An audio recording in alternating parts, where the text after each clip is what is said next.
नमस्कार, स्वागत है आप सभी का डीडी न्यूज पर। आप देख रहे हैं मिड डे प्राइम। मैं हूं ऋतु वर्मा। अगले 1 घंटे में हम बात करेंगे देश भर की बड़ी खबरों की, बताएंगे कि दुनिया भर में कौन कौन सी खबरों पर है सबकी नजर, क्या चल रहा है खेल और अर्थ जगत में, और कुछ झलकियां फिल्म, कला और संस्कृति के क्षेत्र से। लेकिन सबसे पहले अभी तक की बड़ी खबरें। आजादी के बाद समान नागरिक संहिता लागू करने वाला पहला राज्य उत्तराखंड। सीएम धामी लॉन्च कर रहे हैं यूसीसी पोर्टल और समान नागरिक संहिता से जुड़ी नियमावली।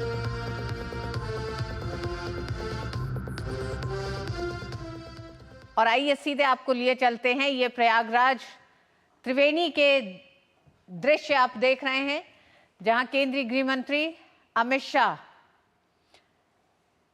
महाकुंभ में आस्था की डुबकी के लिए पहुंचे हैं। सपरिवार अमित शाह इस समय प्रयागराज में मौजूद हैं। केंद्रीय मंत्री अमित शाह के साथ मुख्यमंत्री योगी आदित्यनाथ हैं। संतों का पूरा समूह उनके साथ है।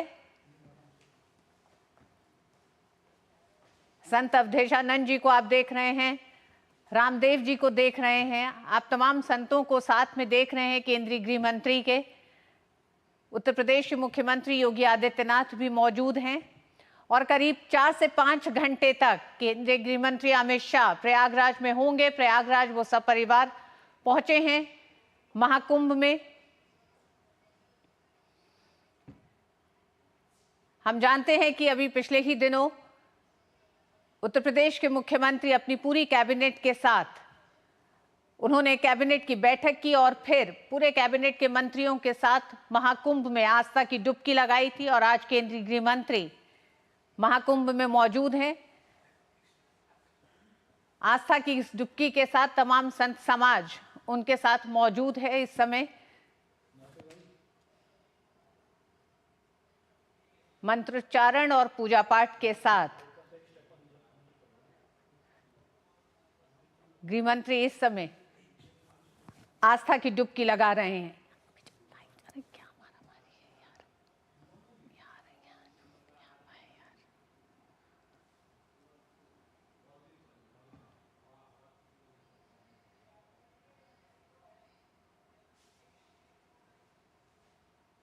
तेरह जनवरी से शुरू हुए महाकुंभ में अभी तक 11 करोड़ से ज्यादा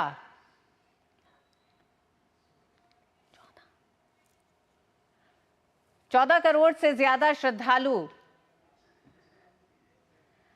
प्रयागराज पहुंच चुके हैं। अश्विनी हमारे साथ मौजूद हैं। अश्विनी, केंद्रीय गृह मंत्री के साथ साधु समाज इस समय त्रिवेणी संगम तट पर, संगम नोस पर आस्था की डुबकी लगा रहा है। निश्चित तौर से अगर देखें विलक्षण क्षण है समूचे परिवार के लिए। केंद्रीय गृह मंत्री अपनी पत्नी के साथ, अपने पुत्र के साथ, अपने परिवार के साथ, अपने पौत्र के साथ यहाँ पर पहुंचे हैं। नारायण का जो वीआईपी घाट है वहां से वो फ्लोटिंग जेटी से संगम दोष पहुंचे हैं और उनका स्वागत किया है। उनके साथ आए हुए उत्तर प्रदेश के मुख्यमंत्री योगी आदित्यनाथ ने, दोनों उप मुख्यमंत्री केशव प्रसाद मौर्य और ब्रजेश पाठक उनके साथ हैं। और संत समाज की तरफ से अगर बात देखें तो अखाड़ा परिषद के अध्यक्ष रविंद्र पुरी ने स्वागत किया और इस समय स्नान करने के लिए स्नान किया। उन्होंने योग गुरु रामदेव और साथ ही साथ निरंजन अखाड़े के जो आचार्य महामंडलेश्वर हैं, निरंजनी पीठाधीश्वर जिनको कहा जा सकता है, निरंजनी पीठाधीश्वर जिनको कहा जा सकता है, कैलाशानंद गिरी जी महाराज वो है साथ में। और पूरा का पूरा परिवार पहुंचा है यहाँ पर और पवित्र आस्था की डुबकी लगाई गई है। और निश्चित तौर से अगर देखें तो सुरक्षा के भी आज अभूतपूर्व इंतजाम किए गए हैं। आगे मौनी अमावस्या का पर्व है। मौनी अमावस्या के पर्व को देखते हुए श्रद्धालुओं की आमद जो है, कल की अगर बात करें तो तकरीबन 2 करोड़ लोगों ने स्नान किया था। किसी तरीके से श्रद्धालुओं को कोई व्यवधान ना हो, कोई परेशानी ना हो, इसलिए अरेल का जो वीआईपी घाट है वहाँ पर वो पहुँचे हैं। डीपीएस का जो हेलीपैड है वहाँ से चलते हुए और पूरा का पूरा ये मेला का संचालन किसी तरीके से उसमें व्यतिक्रम न हो, इसका भी ध्यान दिया गया है। और उन्होंने स्नान किया है पूरे परिवार के साथ पुण्य त्रिवेणी में। ऋतु जी, अश्विनी, गृह मंत्री तकरीबन 4 से 5 घंटे तक प्रयागराज में रहेंगे और यहां से स्नान करने के बाद अब वो लेटे हुए हनुमान जी के दर्शन करेंगे और फिर अक्षयवट जाएंगे। इसी के साथ साथ संत समाजों के साथ बैठक है, धर्म संसद है आज, तो कई ऐसे महत्वपूर्ण एक तरह से कार्यक्रम हैं केंद्रीय गृह मंत्री अमित शाह के। धर्म संसद बेहद अहम मानी जा रही है, सनातन बोर्ड को लेकर चर्चा हो सकती है, संत समाज कई ऐसे मुद्दों पर केंद्रीय गृह मंत्री से आज चर्चा करना चाहता है। जी, निश्चित तौर से अगर देखें तो पवित्र स्नान कर रहे हैं और यहाँ से वही फ्लोटिंग वीआईपी जेटी किला घाट पहुँचेगी। किला घाट पर जो वीआईपी घाट बना हुआ है वहाँ से नज़दीक में ही लेटे हनुमान जी, बड़े हनुमान जी का मंदिर है, वहाँ पे वो पूजा अर्चना करेंगे। पूजा अर्चना करने के बाद अक्षय वट जो कि किले में स्थित है, किले में पिछले कुंभ में अक्षय वट को दर्शन के लिए आम नागरिकों के लिए खोला गया था जब प्रधानमंत्री नरेंद्र मोदी पहुंचे थे। अक्षय वट की महिमा ये मानी जाती है और वैज्ञानिक रूप से ये प्रमाणित भी हुआ है कि कार्बन डेटिंग से कम 5,500 वर्ष से ज़्यादा वो पुराना वट वृक्ष है जिसको अक्षय वट यहाँ पर कहा जाता है। बहुत सारी ऐसे ऐतिहासिक तथ्य और किंवदंतियाँ भी अक्षय वट के साथ जुड़ी हुई हैं। साक्षात विष्णु के स्वरूप बाल मुकुंद को वहाँ पर पत्तों पर उपस्थित माना जाता है और ये माना जाता है कि सृष्टि के विनाश के बाद भी अक्षय वट की संरचना और उपस्थिति बनी रहती है। तो उसका दर्शन करेंगे। दर्शन करने के बाद अमित शाह जो है सपरिवार पहुंचेंगे जूना पीठाधीश्वर अवधेशानंद गिरी जी के महाराज से मुलाकात करेंगे, सत्संग करेंगे, वहाँ पर वो भोजन प्रसाद ग्रहण करेंगे और उसके बाद वो अन्य संत महात्माओं से मुलाकात करेंगे जिनमें कि श्रृंगेरी के शंकराचार्य जी से मुलाकात, पुरी के शंकराचार्य जी से मुलाकात करेंगे, द्वारका जी के शंकराचार्य जी से मुलाकात करेंगे और संत समागम करने के बाद वो वापस दिल्ली, उनका प्रस्थान तकरीबन 6:30 बजे के आसपास होगा। तो दिन भर वो मेला क्षेत्र में उपस्थित होंगे, वो दर्शन करेंगे, दर्शन प्रसाद करेंगे, भोजन प्रसाद करेंगे, सत्संग करेंगे, साधु संतों से आशीर्वाद प्राप्त करेंगे, शंकराचार्यों से आशीर्वचन प्राप्त करेंगे और उसके बाद वो यहाँ से वापस दिल्ली जाएंगे। धर्म संसद की जो आप बात, अश्विनी गृह मंत्री अमित शाह ने अभी संतों के साथ, संतों ने मंत्रोच्चारण के साथ, पूजा अर्चना के साथ सूर्य को जल अर्पण कराया अभी। और जिस तरह से हम देख रहे हैं इस पूरे महाकुंभ 13 तारीख के बाद से लगातार हर आमो खास पहुंच रहे हैं, लेकिन अश्विनी आप लगातार कवर कर रहे हैं, आप देख रहे हैं कि जो भी श्रद्धालु त्रिवेणी पहुंच रहा है 144 साल के इस संयोग का साक्षी बनने, हिस्सा होने के लिए, शायद अपने उस पूरे औहदे, अपने उस पद को पीछे छोड़ते हुए एक आम श्रद्धालु की हैसियत में वो जब इस त्रिवेणी में उतरता है तो उस संयोग के साथ ही हमने देखा कि जिस तरह से अखिलेश यादव ने भी स्नान किया, डुबकी लगाई आस्था की, उसके साथ ही उन्होंने भी कई इस तरह की बातें की जो ये बताता है कि यह आस्था का महाकुंभ राजनीति और तमाम चीजों से परे हटकर कोई इस मौके को शायद चूकना नहीं चाहता है। निश्चित तौर से राजनीतिक व्यक्ति हैं, राजनीतिक दलों के मुखिया हैं, राजनीति करते हैं, राजनीति के जो भी निहितार्थ निकाले जाते हैं जनता ने उसको स्पष्ट तरीके से देखती है। और अगर केंद्रीय गृह मंत्री की बात की जाए, केंद्रीय गृह एवं सहकारिता मंत्री निजी यात्रा उनकी कही जा सकती है। वो सपरिवार यहाँ पर पहुँचे हैं, उनके पुत्र जयशाह साथ में हैं, वो सपत्नीक अपनी पत्नी के साथ पहुँचे हैं, उनके प्रपौत्र और अन्य जो परिजन हैं वो साथ में हैं। और इसको एक तरीके से आप ये मान चल सकते हैं कि राजनेता का नहीं, किसी धर्मपरायण व्यक्ति का, श्रद्धालु व्यक्ति का अपने सपरिवार आकर संगम त्रिवेणी में अपने पुत्रों के साथ, पत्नी के साथ, प्रपौत्रों के साथ स्नान का कार्यक्रम है। और इसके बाद के भी जो उनके कार्यक्रम है वो केवल संतों के आशीर्वचन लेने के कार्यक्रम है, संतों के सत्संग के साथ संतों के आशीर्वाद को ग्रहण करना है और उसके बाद जाना है। अखिलेश यादव की जिस तरीके से आप बात करिए, उन्होंने स्नान किया, सनातन धर्म में का अच्छा उदाहरण उन्होंने प्रस्तुत किया लोगों के सामने कि किस तरीके से आए और उन्होंने पुण्य स्नान किया। लेकिन उसके बाद की जो उनकी गतिविधियाँ रहीं वो कहीं ना कहीं राजनीति से प्रेरित रहीं। जिस शंकराचार्य से वो मिले वो शंकराचार्य भी किसी भी तरीके से, किसी भी पीठ द्वारा, किसी विद्वत परिषद द्वारा, किसी भी अखाड़ा परिषद द्वारा, किसी भी धर्म संस्था द्वारा वो प्रमाणित शंकराचार्य है ही नहीं। बद्रिकाश्रम का जो पीठ है वो कहीं ना कहीं विवादित पीठ है। और आज भी अगर आप देखें तो केंद्रीय गृह मंत्री अमित शाह पुरी के शंकराचार्य से, श्रृंगेरी मठ के शंकराचार्य से और साथ ही साथ द्वारका के शंकराचार्य से मुलाकात कर रहे हैं। अन्य शंकराचार्यों को कोई प्रामाणिकता हमारी सनातन संस्कृति के धर्म संस्थाएं नहीं देती हैं। तो इस तरीके से आकर राजनीति करना या वो इस पूरे के पूरे विवादित संतों के समूह को कहीं ना कहीं उनसे मुलाकात करना, यह अखिलेश यादव की एक ऐसी हरकत है जो जिसको राजनीतिक दल भी देख रहे हैं, राजनीतिक टिप्पणी भी कर रहे हैं, जनता जनार्दन भी देख रही है। और समागम में आकर किसी तरीके से उनकी राजनीतिक हित क्या सिद्ध हो सकता है ये तो भविष्य बताएगा। लेकिन पूरी तरीके से एक धर्मपरायण पारिवारिक स्वरूप में सपरिवार पहुंचे हैं केंद्रीय गृह एवं सहकारिता मंत्री अमित शाह और स्नान कर रहे हैं और स्नान करने के बाद संतों का आशीर्वाद लेंगे। ऋतु जी अश्विनी, गृह मंत्री की इस पूरी यात्रा पर हम चर्चा करेंगे ही, लेकिन जब इस तरह के वीआईपी या वीवीआईपी जब महाकुंभ पहुंच रहे हैं, ऐसे में आम श्रद्धालुओं के लिए किसी तरह का व्यवधान ना पड़े उसके लिए क्या इंतजाम किए जाते रहे हैं और किस तरह से सुरक्षा व्यवस्था के साथ साथ पूरा ट्रैफिक व्यवस्था को भी कायम रखना कितनी बड़ी चुनौती प्रशासन के लिए दिखाई दे रही है पिछले 13 तारीख के बाद से अभी तक में, किस तरह से आप देख रहे हैं इसे?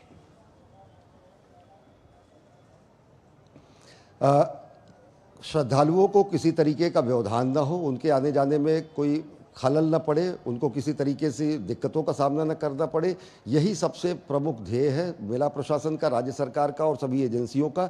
और उसके लिए मैं आपको दिखाऊं कि मेला क्षेत्र के 2 भाग हैं। एक यमुना तट पर स्थित अरैल क्षेत्र है और उसके बाद संगम क्षेत्र है जो कि किला, परेड ग्राउंड और उसके बाद संगम नोज, इन पूरे इलाकों को लेकर चलता है। मेला क्षेत्र लगभग 12 किलोमीटर से ज़्यादा विस्तारित क्षेत्र में है। अरैल क्षेत्र को पूरी तरीके से वीआईपी मूवमेंट और वीआईपी आवागमन और यहाँ से स्नान के लिए कर दिया गया है। यहाँ पर लोगों की आमद थोड़ी सी कम होती है, वही लोग आते हैं जो चित्रकूट और मध्य प्रदेश की तरफ से आते हैं। बावजूद इसके जब यहाँ पर उत्तर प्रदेश सरकार की कैबिनेट की पूरी बैठक हुई तो इस बात का पूरा ध्यान रखा गया कि किसी तरीके लोगों को व्यवधान न हो। एक अलग निश्चित ट्रैक बनाया गया है जिससे वो गाड़ियाँ जाती हैं। हाँ, लंबे समय तक गाड़ियों का अवरोध इस क्षेत्र में रोक दिया जाता है जिससे श्रद्धालुओं को आने का एकमात्र विकल्प रह जाता है कि वो पैदल आते हैं। बावजूद इसके डीपीएस हेलीपैड पर जो सीधा यहाँ का वीआईपी घाट पे आना, ये तकरीबन 1 से 1.5 किलोमीटर का एरिया है और पूरा का पूरा मेला क्षेत्र है तकरीबन 12 किलोमीटर के क्षेत्र में विस्तारित है। और ये वो क्षेत्र है जहाँ पर लोगों के आने कम होते, अखाड़े नहीं होते हैं, यहाँ पर लोग केवल स्नान कर दे आते हैं। भीड़ का नियंत्रण सबसे बड़ी चुनौती है, लेकिन सबसे बड़ा उदाहरण भी है कि किस तरीके से स्वरूप में लोग आते हैं। मान के चलिए कि सारी व्यवस्था, सारी इंतजाम करने के बाद, सारी परिवहन की सुचारू व्यवस्था करके बाद जो भी मेले में आ रहा है, कम से कम पहुंचने में 3 से 4 किलोमीटर 5 किलोमीटर पैदल ही चलना पड़ रहा है, क्योंकि सड़कों पर वाहन चलने की कोई गुंजाइश अब बची ही नहीं है। सड़कों पर केवल और केवल जंजवाड़ दिखता है, आस्था का सैलाब दिखता है, लोगों का समूह दिखता है और गाड़ियों का चलना और पैदल चलना इस समय बराबर हो चुका है समूचे मेला क्षेत्र में। लिहाजा जी अश्विनी, देश कई इतिहास रच रहा है। एक तरफ महाकुंभ तो दूसरी तरफ आप देख रहे हैं आजादी के बाद उत्तराखंड पहला राज्य बन गया है जहां यूसीसी लागू हो गया है। मुख्यमंत्री पुष्कर सिंह धामी ने समान आचार संहिता का पोर्टल लॉन्च करते हुए अब उत्तराखंड में यूसीसी को लागू कर दिया है। आज से उत्तराखंड में एक नए युग का शुभारंभ होने जा रहा है।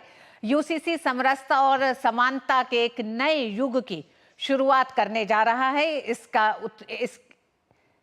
इसकी शुरुआत उत्तराखंड से हो रही है। उत्तराखंड आजादी के बाद पहला राज्य बन गया जहां यूसीसी लागू हो गया है। हम जानते हैं कि आजादी से पहले गोवा में भी यूसीसी लागू है और यूसीसी के साथ ही कई ऐसे प्रावधान होंगे जो सामने आएंगे, क्योंकि नियमावली में कई प्रावधान किए गए हैं जो संपत्ति से जुड़े हैं, जो शादी से जुड़े हैं, लिव इन रिलेशनशिप से जुड़े हुए हैं। तो इन तमाम एक तरह से बिंदुओं पर अब यूसीसी नए नियमों के साथ क्या कहता है ये अब सबके सामने होगा। एक लंबा मंथन चला 2022 में उत्तराखंड में चुनाव में जाते हुए भारतीय जनता पार्टी ने वादा किया था उत्तराखंड के लोगों से कि वो सत्ता में आएंगे तो यूसीसी को लागू करेंगे। और पिछले 3 साल की कड़ी मशक्कत के तहत, जिसमें सभी स्टेक होल्डर्स के साथ तमाम चर्चाएं हुई हैं, संवाद हुए हैं, कई बिंदुओं पर संशोधन की बात हुई है और नियमावली को जारी करते हुए और इसे लागू करने से पहले कई ऐसे बड़े संशोधन भी किए गए हैं। तो इस समय आप देख रहे हैं उत्तराखंड के लिए आज का ऐतिहासिक दिन। उत्तराखंड वो पहला राज्य हो गया आजादी के बाद भारत में जहां यूसीसी लागू हुआ। भारतीय जनता पार्टी ने एक लंबे समय से देश की जनता से 3 बड़े वादे किए।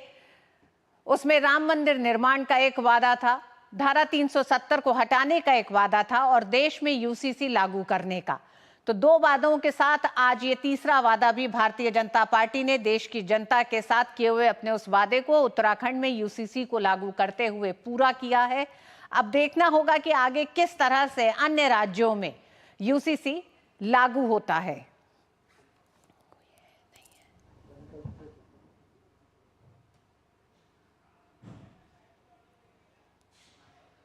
चलिए, इस ऐतिहासिक पल का हिस्सा हम सभी लोग हो चुके हैं। माननीय प्रधानमंत्री जी का मार्गदर्शन और माननीय मुख्यमंत्री जी के कुशल नेतृत्व में आज आपके सामने यूसीसी को सौंप दिया गया है। एक तरह से अब जोरदार तालियों के साथ हम माननीय मुख्यमंत्री महोदय से निवेदन करेंगे कि वे हम सबके बीच में अपनी बात रखें, अपना आशीर्वचन हम सभी लोगों को देने का कष्ट करें।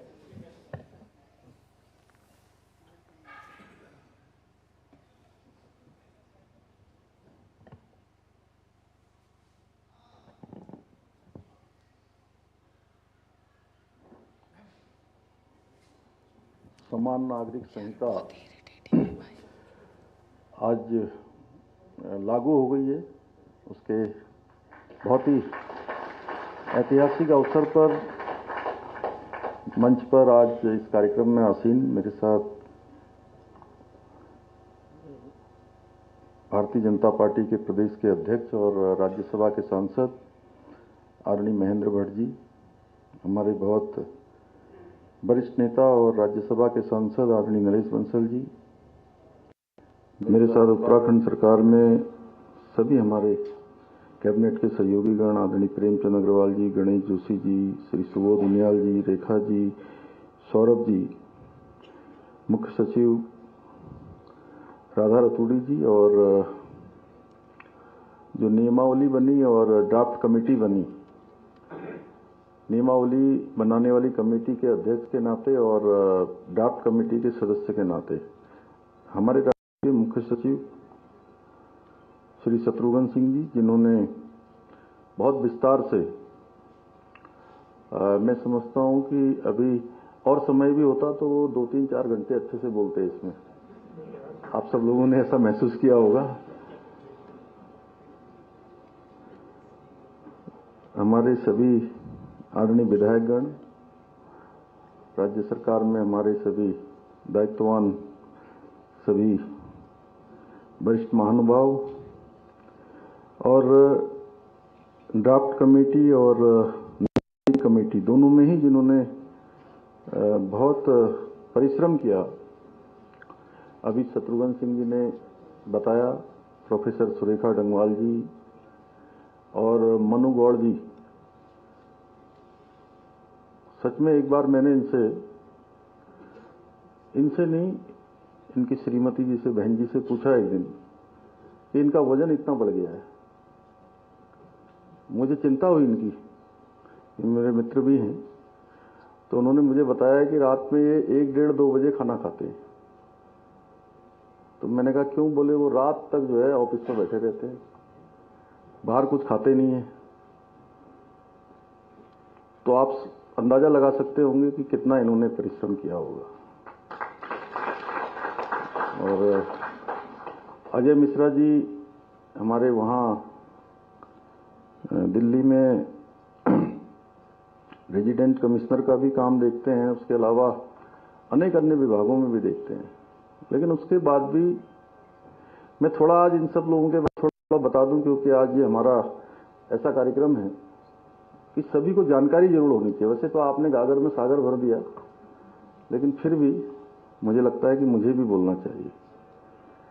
तो इन्होंने भी जो है, चाहे हमारी इस कमेटी से संबंधित अनेक मीटिंगें दिल्ली में हों, पूरी कमेटी को उसका संयोजन करके सबको एक स्थान पर लाना हो, अनेक काम इन्होंने किए। और सच में आपने कम बोला, इससे भी ज्यादा इन सब लोगों ने काम किया है। अमित सिन्हा जी ने भी इसमें जो है बहुत योगदान दिया, और जैसा आपने बताया आईटी से लेकर नियम बनाने में, नियमावली बनाने में अपना बड़ा योगदान सबने किया। इस अवसर पर उपस्थित हमारे सभी अधिकारीगण, हमारे वरिष्ठ आनंद वर्धन जी, डीजीपी साहब, सभी हमारे सुधांशु जी, हमारे गृह सचिव श्री शैलेश जी, लगातार इसका इन्होंने भी एक तरह से कोऑर्डिनेशन बनाया और बहुत बार बहुत टेक्निकल चीज़ें थी जो कई बार आप लोग उसको चाहते थे इसको अच्छा होने के लिए ये भी सोचते थे कि उसको अच्छा करें, धक्का मुक्की भी होती थी छोटी मोटी वो मैंने अब उसको दूसरे तरीके से कहा है। तो अनेक कोऑर्डिनेशन बनाने का काम किया, सभी हमारे अधिकारीगण, सभी हमारे आए हुए अतिथिगण और हमारे सभी मीडिया के सभी मित्र, राज्य के भी और राज्य से बाहर से भी जो हमारे नेशनल मीडिया के लोग भी आए हैं, उन सभी का, पत्रकार मित्र, छायाकार बंधु, electronic media, print media, digital media, social media, मैं सभी का आज इस ऐतिहासिक अवसर पर देवभूमि उत्तराखंड में और इसके मुख्य सेवक सदन में जो पहले आए होंगे उनका स्वागत है और जो पहली बार यहाँ आए हैं उनका विशेष रूप से मैं स्वागत करता हूँ, सबका अभिनंदन करता हूँ। और आज का ये दिन, जैसा मेरे से पहले बोलने वाले वक्ताओं ने बताया कि आज का ये दिन ऐतिहासिक दिन है और ये केवल हमारे राज्य के लिए और देश के लिए ऐतिहासिक दिन, उत्तराखंड एक ऐतिहासिक राज्य, ऐतिहासिक दिन उत्तराखंड के लिए भी कि आज यूसीसी उत्तराखंड में लागू हो गया है। आजादी के बाद समान नागरिक संहिता यूसीसी लागू करने वाला उत्तराखंड आज से पहला राज्य बन गया है। पुष्कर सिंह धामी ने देहरादून में यूसीसी का पोर्टल और इसके नियम जारी कर दिए हैं। यूसीसी का उद्देश्य सभी नागरिकों के लिए एक समान प्रणाली स्थापित करना है। और बात करने के लिए हमारे साथ संविधान से जुड़े मामलों के विशेषज्ञ और अधिवक्ता डीके दुबे जुड़ गए हैं। डीके दुबे जी, इसे आप किस तरह से देखते हैं? मतलब एक राजनीतिक वादा पूरा हुआ है या देश के लिहाज से जो ये कहा जा रहा है कि सभी मजहबों, समूहों और समुदायों के जो अलग अलग पर्सनल लॉ हैं उनकी जगह एक समान लॉ स्थापित किया जा रहा है? रितु जी, हमारा संविधान तो यूनिफॉर्मिटी की बात करता है, हमारा संविधान तो सेकुलरिज्म की बात करता है।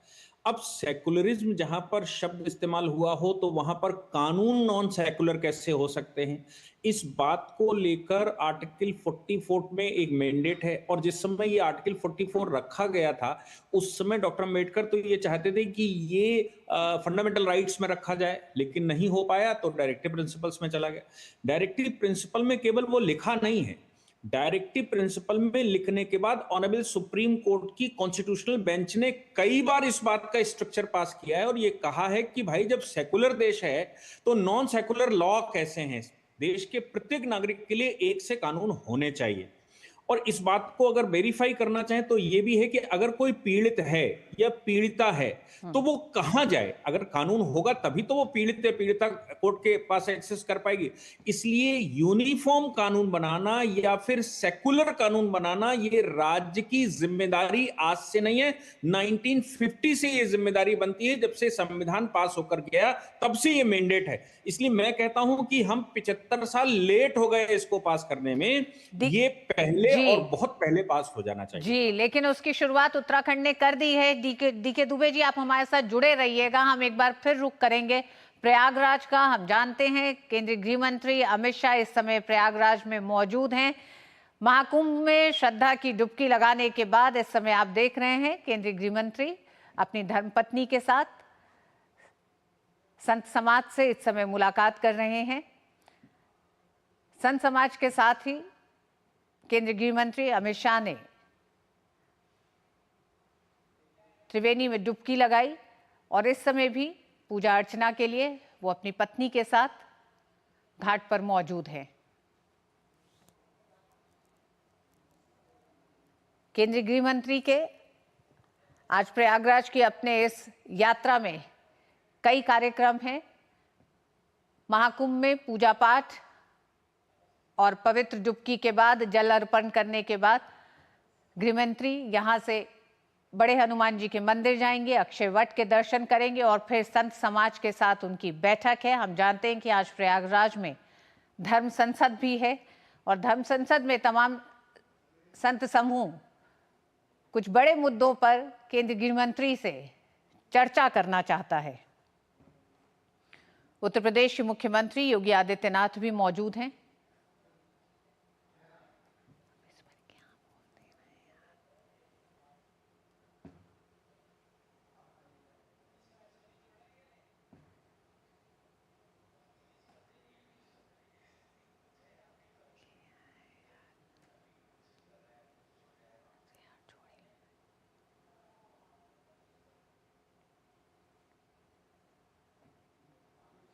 केंद्रीय गृह मंत्री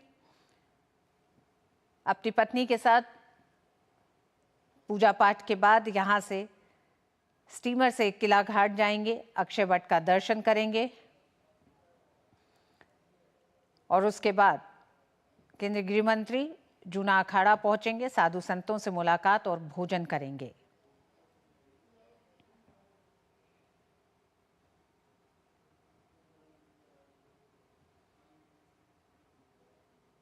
अमित शाह ने महाकुंभ पहुंचने से पहले लिखा था अपने एक्स पर कि संगम स्नान के लिए उत्सुक हूं और केंद्रीय गृह मंत्री के इस दौरे को देखते हुए सभी घाटों पर सुबह से नाव का संचालन रोक दिया गया था।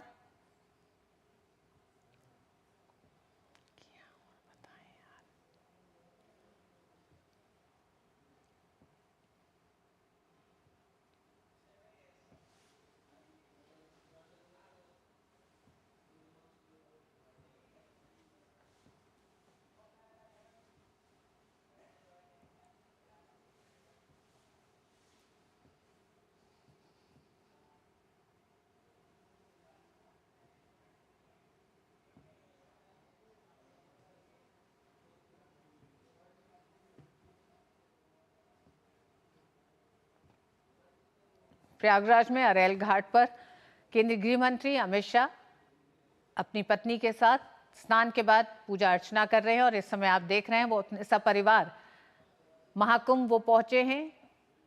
उनके बेटे जयशाह भी मौजूद हैं अपनी पत्नी अपने बच्चों के साथ। 144 साल के बाद के इस संयोग में हर श्रद्धालु चाहता है, हर सनातनी चाहता है कि वो अपने परिवार के साथ महाकुंभ पहुंचे।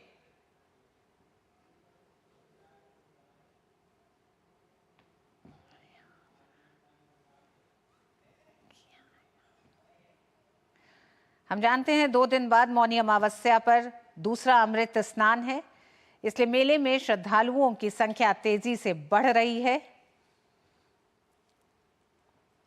अब तक तकरीबन ये कहा जा रहा है 14 करोड़ से अधिक श्रद्धालुओं ने स्नान कर लिया है। तस्वीरों में आप देख रहे हैं केंद्रीय गृह मंत्री अपने पूरे परिवार के साथ त्रिवेणी घाट पर मौजूद हैं।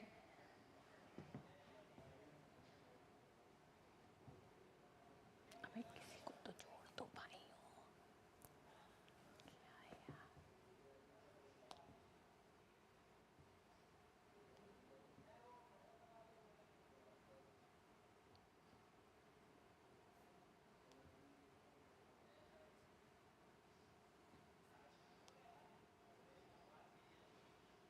अश्विनी हमारे साथ जुड़ गए हैं।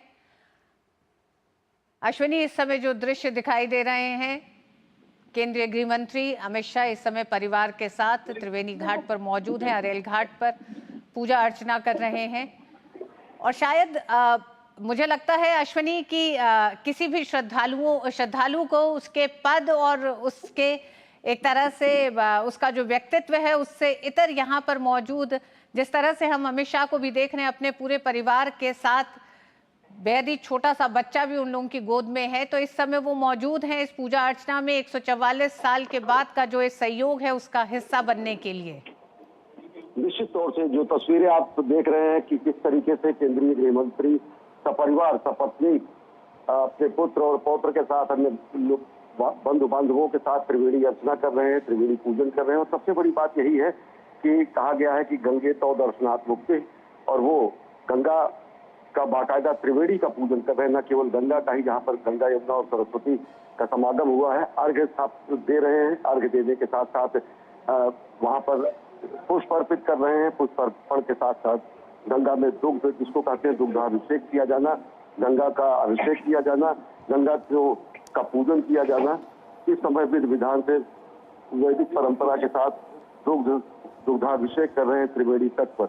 और सबसे बड़ी बात यह है कि ये हमारी संस्कृति है, हमारी संस्कृति ये है जो गंगा को माँ के सदृश मान के चलती है। हमारी संस्कृति गंगा को सुरसरी कहती है, भागीरथी कहती है, पापदायिनी कहती है, मोक्षदायिनी कहती है, पाप मुक्तिदायिनी कहती है। और पापों को समाप्त करना, मोक्ष प्रदान करना और सभी पुण्य का अर्जन करना, ये हमारे सनातन संस्कृति में हर तरीके से कहा गया है। और यहीं पर त्रिवेणी आरती करते हुए, त्रिवेणी पूजा करते हुए, त्रिवेणी वंदन करते हुए इस समय मौजूद हैं केंद्रीय गृह एवं सहकारिता मंत्री अमित शाह अपने परिवार के साथ, अपने पुत्र के साथ, पत्नी, और साथ में उनके हैं निरंजनी अखाड़ा के महामंडलेश्वर, आचार्य महामंडलेश्वर कैलाशानंद गिरी जी महाराज, साथ ही साथ अखाड़ा परिषद के जो अध्यक्ष हैं रविंद्र पुरी जी महाराज, जो जूना अखाड़ा के महामंत्री हैं, वो यहाँ पर मौजूद हैं। तो आप देख सकते हैं कि किस तरीके से विधिवत धार्मिक आयोजन के रूप में, धार्मिक अनुष्ठान के रूप में, विधि विधान से इस समय पूजा अर्चना करने के बाद, दुग्धाभिषेक करने के बाद, त्रिवेणी पूजन करने के बाद अमित शाह अपने परिवार के साथ मौजूद है गंगा तट पर। ऋतु अश्विनी, दूसरा बड़ा स्नान मौनी अमावस्या है और उसे लेकर लगातार श्रद्धालुओं का भी आवाजाही बढ़ी हुई है प्रयागराज में। ऐसे में आकर्षण का केंद्र के साथ साथ हम देख रहे हैं देश विदेश से भी तमाम श्रद्धालु इस सनातन धर्म की इस ताकत ही नहीं बल्कि इतनी बड़ी संख्या में जब श्रद्धालु यहाँ पहुँच रहा है तो उस एक तरह से अचंभित कर देने वाली उस व्यवस्था का भी साक्षी बनने के लिए लोग वहां पहुंचना चाह रहे हैं। एक तरफ आस्था है तो दूसरी तरफ व्यवस्थाओं का भी एक बड़ा आकर्षण है श्रद्धालुओं में। निश्चित तौर से, और जो दृश्य हम देख रहे हैं किस तरीके से गंगा अर्चना, जो गंगा हमारी संस्कृति की जीवनदायिनी है, जो गंगा हमारी मोक्षदायिनी है, जो गंगा माता के बारे में जो कहा गया है कि सर्व तीर्थमयी गंगा सर्वदेव मयो हरि, गंगा उस समस्त तीर्थ के स्वरूप में माना जाता है। और ये तीर्थ राजप्रयाग में गंगा का जो सम्मेलन हुआ है, गंगा यमुना और सरस्वती का, वहां पर आकर पुण्य स्नान करना, वहां पर आकर दान करना, वहां पर आकर पुण्य स्नान के साथ साथ सपरिवार जो है अर्पण करना, तर्पण करना, पूजन करना, अर्चन करना, वर्णन करना, तो ये पूरा का पूरा विधि विधान से इस समय केंद्रीय गृह एवं सहकारिता मंत्री अमित शाह गंगा आरती कर रहे हैं, त्रिवेणी आरती कर रहे हैं। और त्रिवेणी आरती करते हुए इस समय सपरिवार वो कृतज्ञता ज्ञापित कर रहे हैं। साथ में हैं उत्तर प्रदेश के मुख्यमंत्री योगी आदित्यनाथ और दोनों उप मुख्यमंत्री ब्रजेश पाठक और केशव प्रसाद मौर्य। तो पूरी दुनिया इन दृश्यों में देख सकती है कि जब हम ये कहते हैं कि हम प्रकृति वंदना करते हैं, जब हम धरती की वंदना करते हैं, जब हम सभी स्वरूपों में माता का रूप देखते हैं, जब हम शिव और शक्ति की बात करते हैं, शिव की जटाओं से निकली हुई गंगा माँ का जो अवतरण हुआ वो केवल भगीरथ के पुरखों को ही तारने के लिए नहीं हुआ, समस्त भारतवर्ष के जो जीवन रेखा के रूप में गंगा गंगा सागर तक जाती है उसका भी प्रमाण पूरी दुनिया देख रही है। और वहीं पर विधिवत त्रिवेणी पर पूजन अर्चन वंदन अर्पण तर्पण का कार्य कर रहे हैं केंद्रीय गृह एवं सहकारिता मंत्री अमित शाह और सपरिवार वो मौजूद हैं। तो निश्चित तौर से ये दृश्य दुनिया को बताते हैं कि कैसे अलग अलग वेशभूषा भाषा के साथ साथ अनेकता में एकता का हमारा जो सनातन शाश्वत मूल्य है उसको हम निरंतर शाश्वत प्रवाहित कर रहे हैं और ये दृश्य वही कहते हैं। ऋतु जी, अश्विनी 2025 का ये महाकुंभ, लेकिन इससे पहले भी जब कुंभ, अर्धकुंभ और महाकुंभ आयोजित होते रहे हैं, ऐसे में क्या इस तरह के दृश्य ये देखने को मिलते थे जो अब दिखाई दे रहे हैं, जहां केंद्रीय गृह मंत्री अमित शाह पहुंचे हैं अपने परिवार के साथ। हमने देखा किस तरह से उत्तर प्रदेश के मुख्यमंत्री ने पूरी कैबिनेट की बैठक वहां ली और फिर सभी कैबिनेट यानी कि करीब 54 मंत्रिपरिषद में तमाम जो मंत्री मौजूद थे उन्होंने आस्था की डुबकी ली। तो ये इसको क्या आप किसी बड़े बदलाव के तौर पर देखते हैं? ये इसको अगर कहें तो ये युगांतकारी क्षण है। ये वो क्षण है जब पूरी दुनिया देखती है कि हम कैसे अपने सनातन शाश्वत मूल्यों पर गर्व कर रहे हैं। हम पूरी दुनिया को दिखा रहे हैं कि कैसे हम सनातन संस्कृति को पुनर्व्याख्यायित और पुनर्स्थापित कर रहे हैं। पूरी दुनिया ये देख रही है कि सनातन शाश्वत संस्कृति जो कि वास्तव में पूरी दुनिया के सामने समत्व का, ममत्व का, धर्मनिरपेक्षता का समता का, ममता का संदेश देता है, किसी तरीके का भेद नहीं करता है। प्रकृति के साथ साथ मनुष्य ही नहीं, पशु और प्रकृति के साथ साथ शांतिपूर्ण सहअस्तित्व और साहचर्य का भाव प्रकट करता है। हम नदियों की पूजा करते हैं, हम अलग अलग देवों की पूजा करते हैं। हम जब कहते हैं कि वो यंतु नद्यः वर्षन्तु पर्जन्यः सुपिप्पला ओ शधयो भवन्तु अन्नवताम उदन्वताम मामृच्छताम, तो ये सब वो हमारी ऋचाएं हैं जो वेदों में कही गई हैं कि हम वर्षा प्राप्त कर रहे हैं, हम कृतज्ञ हैं। हम धरती से अन्न प्राप्त कर रहे हैं, हम कृतज्ञ हैं। हम सूरसरी के रूप में नदियों को देख रहे हैं तो हम कृतज्ञ हैं। और ये नदियां केवल इसलिए नहीं है, ये नदियां हमारी संस्कृति की संवाहक रही हैं, ये नदियां हमारी सभ्यता की संवाहक रही है। दुनिया की सभी बड़ी बड़ी सभ्यताएं नदियों के किनारे ही रहे और एकमात्र शाश्वत सनातन सभ्यता है जो आज मूल रूप में विद्यमान है, जो कि वैदिक काल से लेकर आज तक चली आ रही है। और उसकी कहीं ना कहीं ये पूरी झलक पूरी दुनिया देख रही है। जब दुनिया का सबसे बड़ा मानव समागम यहाँ पर होता है, जिसको केवल धरती से ही नहीं, टेलीविजन के जरिए ही नहीं, दृश्यों के जरिए ही नहीं, अंतरिक्ष के जरिए भी देखा जा सकता है। और देखिए जो जय घोष है, मैं शांत होऊंगा अगर ऑडियो मिले तो ये जय घोष जो है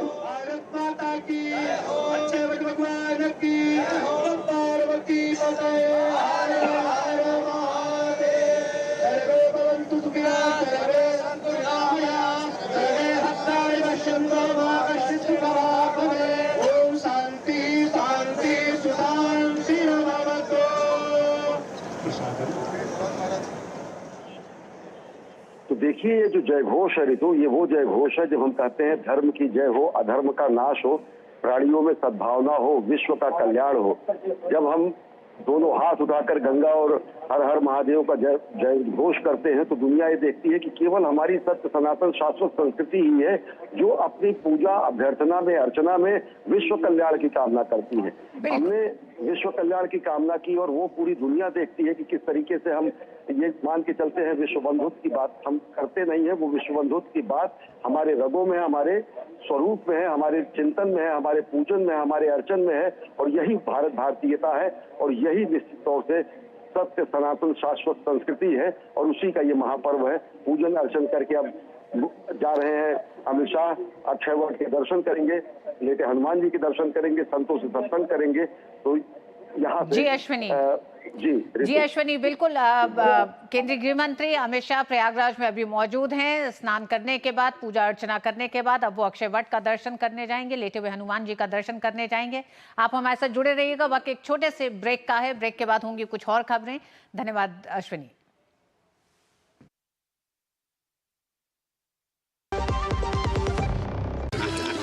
मिठाई तो हमारे जमाने में होती थी। हाँ तो जाइए ना अपने जमाने में। रोमांस तो हमारे जमाने में होता था। पेमेंट भी उसी जमाने का है। अरे भैया डिजिटल पेमेंट करना सीखिए नए जमाने में। इजी, सेफ एंड फास्ट है। हमने तो इनको डिजिटल पेमेंट करना सिखा दिया। आपने ये सेल्फी लेते हैं, ये हमारे जमाने का है। आरबीआई कहता है कि डिजिटल पेमेंट अपनाओ, औरों को भी सिखाओ।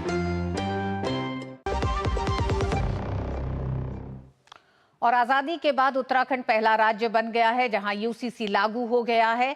Uniform civil code Bharatiya Janata party का देश के नागरिकों के साथ एक बड़ा वादा था, जिस वादे को उत्तराखंड से बीजेपी ने पूरा किया है। पुष्कर सिंह धामी ने अब से थोड़ी देर पहले ही यूसीसी के पोर्टल को लॉन्च करते ही उत्तराखंड में यूसीसी को लागू कर दिया है। इस पर और बात करने के लिए हमारे साथ विशेष मेहमान मौजूद हैं। अधिवक्ता डीके दुबे साहब मौजूद हैं। डीके दुबे साहब, आप अपनी बात पूरी कर रहे थे उस समय हमने ये शुरुआत की कि क्या ये भारतीय जनता पार्टी के लिए या पुष्कर सिंह धामी सरकार के लिए महज एक राजनीतिक वादा है या फिर देश में एक बड़े बदलाव की शुरुआत है? देखिए, बदलाव की शुरुआत इसको कहना ठीक रहेगा, लेकिन मेरा मानना यह है कि 75 साल हम इसमें पिछड़ गए, क्योंकि ये मैंडेट 1950 का है, जब ये कहा गया था कि सरकार इस पर यूनिफॉर्म सिविल कोड लागू करेगी। और ये आर्टिकल 44 में बाकायदा दर्ज है और सुप्रीम कोर्ट भी कई बार इस प्रकार के इंस्ट्रक्शन दे चुका है, स्ट्रिक्चर पास कर चुका है, जिसमें उसने कहा कि भाई अब लागू क्यों नहीं करते। अक्सर हाई कोर्टों में इस बात का जब विवाद आता है तो वो यही कहते हैं कि भाई यूनिफॉर्म सिविल कोड होना चाहिए, भारत में अलग अलग कोड नहीं होने चाहिए। ऐसी परिस्थिति में राज्य सरकार इसको पास करती है और चूंकि एक कंकरेंट लिस्ट का मामला है और ऐसा ना हो कि कोई कन्फ्लिक्ट पैदा हो, इसलिए इसमें बाकायदा सरकार ने प्रिकॉशन बरता है कि सरकार ने पहले पास किया, पास करके राज्यपाल के पास भेजा, राज्यपाल ने राष्ट्रपति के पास भेजा, और राष्ट्रपति के पास भेजने का मतलब ये होता है कि कैबिनेट से, केंद्र की कैबिनेट से भी उसको अप्रूवल मिला और राष्ट्रपति ने उसको सैंक्शन किया, तब ये कानून का रूप लेकर आता है। फिर थोड़ा समय भी उसमें दिया जाता है। डीके दुबे जी, अगर हम बिंदुवार आए, विवाह को लेकर किस तरह से अब यूसीसी तमाम उन चीजों को, पुराने नियमों को अलग करते हुए, अन्य पर्सनल लॉ के नियमों को एक तरह से दरकिनार करते हुए, अब यूसीसी कैसे इस पर काम करेगा? देखिए, जब पर्सनल लॉ की आप बात करते हैं तो भारत में पर्सनल लॉ नाम का कोई लॉ ही नहीं है।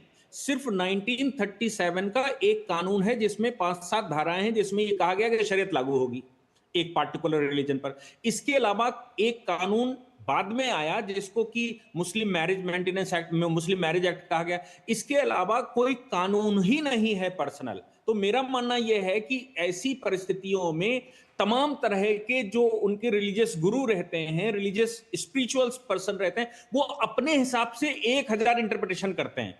ऐसी परिस्थिति में कानून का कोडिफिकेशन होना अनिवार्य है, और ये कानून का कोडिफिकेशन बात को क्लियर कर रहा है कि भाई क्या होना।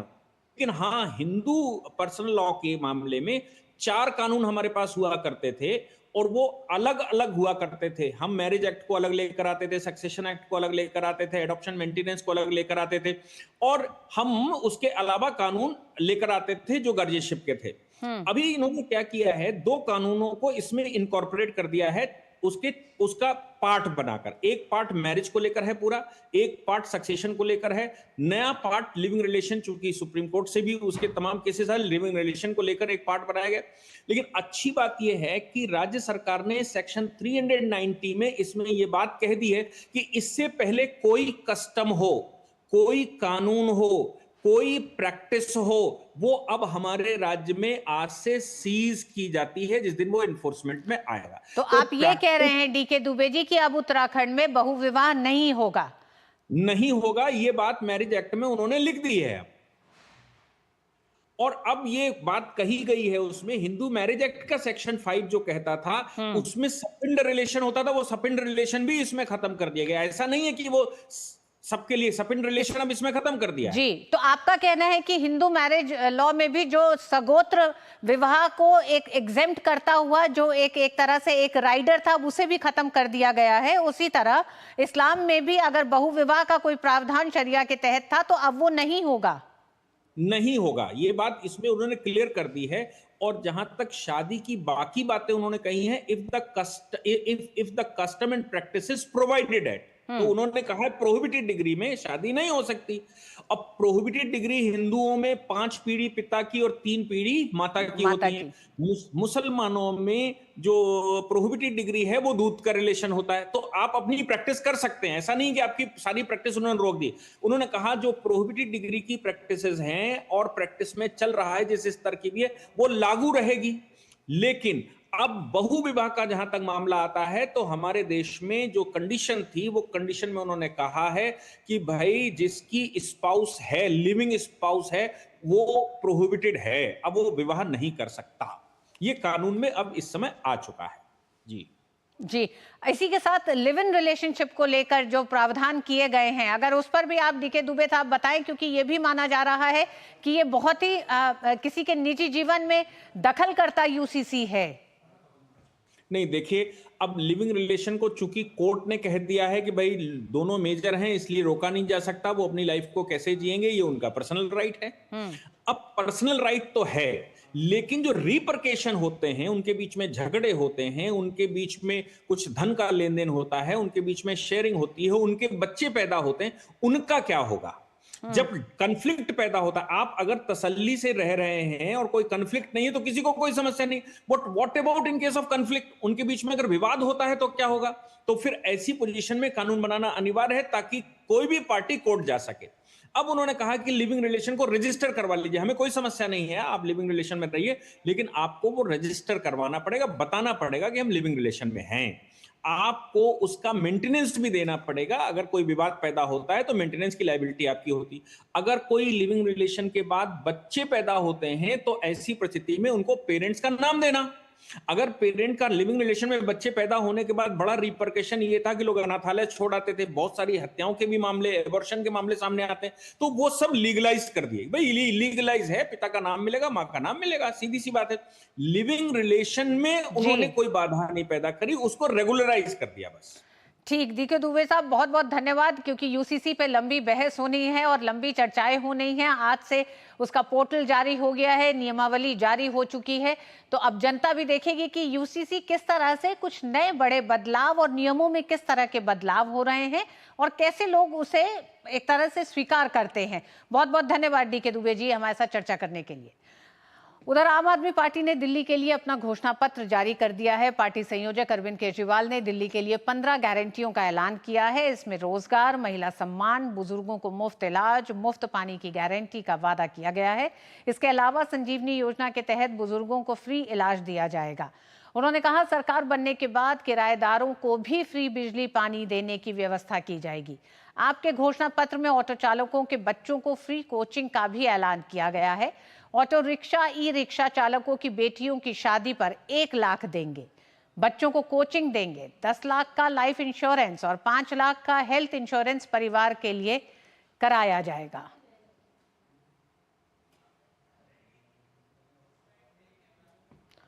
गणतंत्र दिवस पर अमृतसर के हेरिटेज स्ट्रीट में बाबा साहेब भीमराव अंबेडकर की प्रतिमा को क्षतिग्रस्त करने के विरोध में आज बंद है। बाबा साहेब की प्रतिमा के अनादर और संविधान को आग लगाने की घटना के बाद यहां काफी रोष है और बीजेपी भी इस मुद्दे को लेकर हमलावर है। भाजपा सांसद और बीजेपी प्रवक्ता संबित पात्रा ने कहा कि अमृतसर में बाबा साहेब की मूर्ति को तोड़ना पंजाब सरकार की नाकामी है। इसके साथ ही आपकी विफलताओं को उजागर करने के लिए भाजपा ने कुछ पोस्टर भी जारी किए।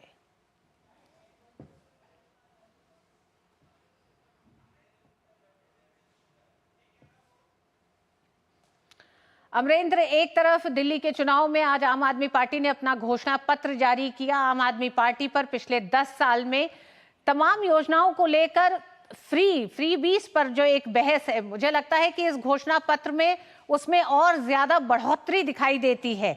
तो किस तरह से दिल्ली का चुनाव जनता के बीच मुफ्त में बांटने का चुनाव ज्यादा दिखाई दे रहा है, बजाय कि कुछ ऐसे वादे करने का, सुशासन का, या फिर किस तरह से पारदर्शिता के साथ कोई सरकार काम करे, जनता के बीच में उसकी जवाबदेही हो, इसको तय करता हुआ चुनाव नहीं दिखाई देता?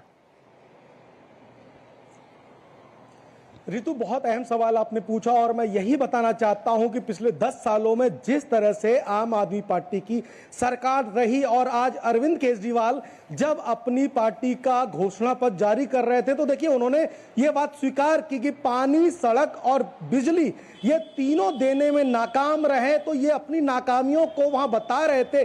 दूसरी उन्होंने एक नाकामी और बताई कि मैं यमुना की सफाई कराना चाहता था, यमुना को स्वच्छ करना चाहता था और दिल्ली की सड़कों को साफ सुथरा बनाना चाहता और दिल्ली में पानी की व्यवस्था को सुचारू करना चाहता था। और ये पार्टी का विजन था और ये मेरा व्यक्तिगत विजन है। यानी कि जो व्यक्ति लंबे समय तक दिल्ली का मुख्यमंत्री रहा हो और उसके बाद भी अभी भी लगभग 11 सालों से दिल्ली में आम आदमी पार्टी की सरकार है, वो घोषणा पत्र जो जारी कर रहा है उसमें ये बात अपनी नाकामियों को बता रहा है। और ये बड़े यक्ष सवाल हैं कि अगर आप 15 घोषणा पत्र यानी कि 15 जो गारंटी दे रहे हैं उसमें जो आपने पहले जनता को दी, यानी कि दिल्ली की जनता को आपने बेवकूफ बनाया, इतने सालों में आप उसको पूरा नहीं कर पाए और आप ये बात कह रहे हैं कि हम इस बार फिर 15 घोषणाएं देंगे और हर महिला के खाते में 2100 रुपए का वादा। अरे ये सवाल तो बड़ा रितु इसलिए भी हो जाता है कि आपने दिल्ली में तो ये घोषणा की, साथ साथ पंजाब में भी की, लेकिन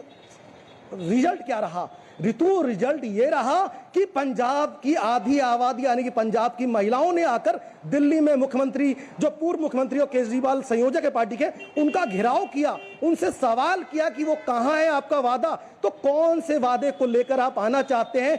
ये अभी कंफ्यूज कर रहा है पूरी पार्टी को, आम आदमी पार्टी को, और किसी भी तरह से फ्री ब्रीज का लालच देकर वो सत्ता में वापसी करना चाहते हैं। लेकिन इस बार का मुकाबला चुनौतियों भरा आम आदमी पार्टी के लिए होगा। रितु, सबसे पहले मैं आपको बता दूं कि देखिए जो आंकड़े हैं, लगातार जो है भारतीय जनता पार्टी पिछले 10 साल की आम आदमी पार्टी की नाकामियों के साथ है। कांग्रेस ने भी दिल्ली का जो मॉडल था, जो शीला दीक्षित के समय पे 2013 तक उन्होंने विकास का एक मॉडल दिया था, उसके साथ चुनाव मैदान में है। तो कड़ा मुकाबला है और जनता के सामने ये फैक्ट्स गए हैं कि आखिर आपने 10 सालों में जो वादे किए वो पूरे नहीं किए। 2013 से पहले तक की दिल्ली को जनता ने देखा है और भारतीय जनता पार्टी का जो संकल्प से सिद्धि तक का मूल मंत्र है, और उसको भारतीय जनता पार्टी ने लगातार ये कहा है कि हमारी केंद्र में सरकार है और अगर दिल्ली में सरकार आती है तो इन नाकामियों को हम तुरंत खत्म करेंगे। और देखिए यमुना पावित यमुना जो है वो हमारी आराधना से जुड़ा है, हमारे मूल से जुड़ा हुआ है, और उसकी सफाई का बड़ा मुद्दा ये कह रहे हैं हम 5 साल में करेंगे। 10-11 साल आपको दे दिए। भारतीय जनता पार्टी का यही कहना है कि यमुना को अगले 3 सालों में स्वच्छ करेंगे। और देखिए ये वो मुद्दे हैं जिसको लेकर भारतीय जनता पार्टी चुनाव मैदान में है। महज कुछ दिन बचे हैं और इसके बीच में अब एक बड़ी बात यह है कि प्रधानमंत्री नरेंद्र मोदी खुद चुनाव प्रचार में आने वाले हैं और 29 जनवरी, 31 जनवरी और 2 फरवरी को प्रधानमंत्री नरेंद्र मोदी की बड़ी रैलियां दिल्ली में हो रही है, क्योंकि 3 तारीख को चुनाव प्रचार का थम रहा है, यानी कि 3 तारीख को शाम को 5 बजे दिल्ली का चुनावी शोर थम जाएगा। तो 2 तारीख को जो अंतिम प्रधानमंत्री की रैली होगी उसमें कहीं ना कहीं दिल्ली की जनता के सामने एक बड़ा यक्ष प्रश्न होगा कि आखिर वो किसकी ओर जाए। लेकिन इस बार जो दिल्ली की जनता है वो ये मन बना चुकी है कि वो किसी प्रलोभन में नहीं जाएगी, फ्री ब्रिज की योजना में नहीं आएगी, क्योंकि दिल्ली को राजधानी के तौर पर देखा जाता है। बिल्कुल अमरेंद्र, राजनीतिक पार्टियों ने अपने अपने घोषणा पत्रों में दिल्ली वालों के लिए बड़े बड़े वादे किए हैं। देखना दिलचस्प होगा कि दिल्ली की जनता का सब्र कैसा है। 10 साल का एक शासन देखा है और अब किस तरह से वो अपने लिए नई सरकार चुनती है। लेकिन उस बीच में पंजाब की ये जो घटना है, ये कितनी बड़ी मुसीबत आम आदमी पार्टी के लिए दिल्ली के चुनाव में होने जा रही है अमरेंद्र, क्योंकि जिस तरह से बाबा साहब की प्रतिमा के साथ अभद्रता पंजाब में हुई है, उसका असर दिल्ली के चुनाव पर कितना पड़ता दिखाई दे रहा है। भारतीय जनता पार्टी लगातार हमलावर है, सवाल पूछ रही है आम आदमी पार्टी से कि किस तरह से बाबा साहब की प्रतिमा के साथ अभद्रता हुई है पंजाब में, इसके लिए जिम्मेदार कौन? ये बड़ा सवाल इसलिए भी हो जाता है कि पंजाब में सत्तारूढ़ आम आदमी पार्टी की सरकार है, भगवंत मान इसके मुखिया हैं, और वहां पर अंबेडकर जी का अपमान, और ये अपमान ये कोई नया अपमान नहीं है आम आदमी पार्टी के लिए। पिछले दिनों आपने देखा होगा संसद भवन परिसर में भी जब अंबेडकर जी का अपमान की बात आई तो आम आदमी पार्टी कहीं ना कहीं मुंह बंद करके खड़ी हुई थी, क्योंकि वो दूर से ही इस तमाशे को देख रही थी। और अभी मेरी बात हुई सौरभ भारद्वाज से, मैंने एक सवाल पूछा कि जो पंजाब की घटना हुई है उसके लिए जिम्मेदार कौन है, क्योंकि सरकार आपकी और बाबा साहब अंबेडकर के नाम पर आप राजनीति में आगे आ रहे हैं, भगत सिंह के नाम पर आप राजनीति में आ रहे हैं और उनके अपमान पर आप एक शब्द नहीं बोल रहे। तो कहीं ना कहीं आम आदमी पार्टी इस मुद्दे पर भी एक्सपोज हो चुकी है, क्योंकि जिस तरह से कई बड़ी घटनाएं पंजाब में देखी गई हैं उसमें ये बड़ी घटना मानी जा सकती है जब संविधान निर्माता बाबा भीमराव साहब अंबेडकर का ये जो घटना है ये बड़े सवाल पैदा करता है। क्योंकि देखिए भारतीय जनता पार्टी के अगर पक्ष को देखें तो भारतीय जनता पार्टी ने एक और जहां बाबा साहब अंबेडकर के लिए कई सारे विकल्प, बिल्कुल अमरेंद्र, जिस तरह से आम आदमी पार्टी बाबा साहब भीमराव अंबेडकर के संविधान को लेकर कांग्रेस के साथ लगातार सड़कों पर दिखाई देती है, आज उसे जवाब देना होगा कि कैसे पंजाब में इस तरह की अभद्रता बाबा साहब भीमराव अंबेडकर की प्रतिमा के साथ हो रही है। बहुत बहुत धन्यवाद अमरेंद्र इस पूरी जानकारी के लिए। और मिड डे प्राइम में आज बस इतना ही। मुझे दीजिए अनुमति, नमस्कार।